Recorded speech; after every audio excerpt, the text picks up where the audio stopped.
গোল গোল উচ্ছে ভাজা আর সাথে আম দিয়ে ডাল, কার না ভালো লাগে, খুবই টেস্টি লাগে। তো guys, welcome back to my channel R M family.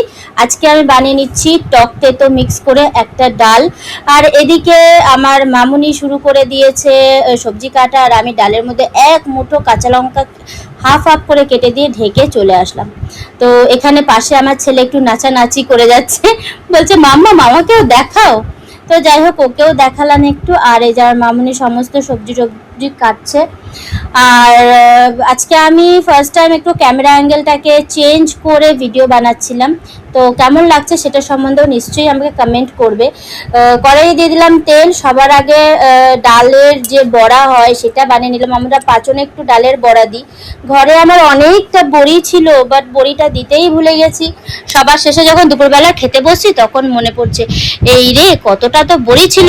মামুনি বলছে, হ্যাঁ সে তো ভুলবি, এটা তো তুই। আইলাম, এটা তো ঠিক কথা, এটা তো আমি ভুলবো। তো যাই হোক, বড়াগুলো সব ভেজে নিয়ে এবার শুরু করলাম সমস্ত সবজিগুলোকে ভাজা। সবার ফার্স্টে আমি উচ্ছেগুলোকে ভালো করে ভেজে নিলাম। ভালো মানে কুড়কুড়া করে ভাজলাম না, বাট একটু কাঁচা ভাব কাটিয়ে তারপরে এই যে সজনে ডাঁটা এগুলো একটু ভেজে না নিলে না কেমন কাঁচা কাঁচা গন্ধ বেরোয়, তার জন্য আমি এগুলো একটু ভেজে নিই। তো এরকমই তেলের মধ্যে বেগুনটা দিয়ে দিলাম। বেগুনটা তো ভাজতেই হবে মাস্ট। বেগুন, ফুলকপি, পটল, আলু এসব কিছু ভেজে তারপরে আমি প্রিপেয়ার করে নিলাম তেলের ফোড়নের জন্য, যেটার মধ্যে তেজপাতা, গোলমরিচ, শুকনো লঙ্কা, পাঁচফোড়ন, জিরা আর একটু রাঁধুনি।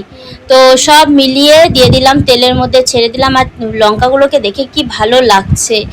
তারপরে আমি দিলাম হচ্ছে আদা বাটা, এক গাদা আদা বাটা দিলাম। আর সাথে জিরা গুঁড়োটাকে একটু ভিজিয়ে রেখেছিলাম। ধনে আর জিরা গুঁড়ো দুটো একসাথে ভিজিয়ে রেখেছিলাম।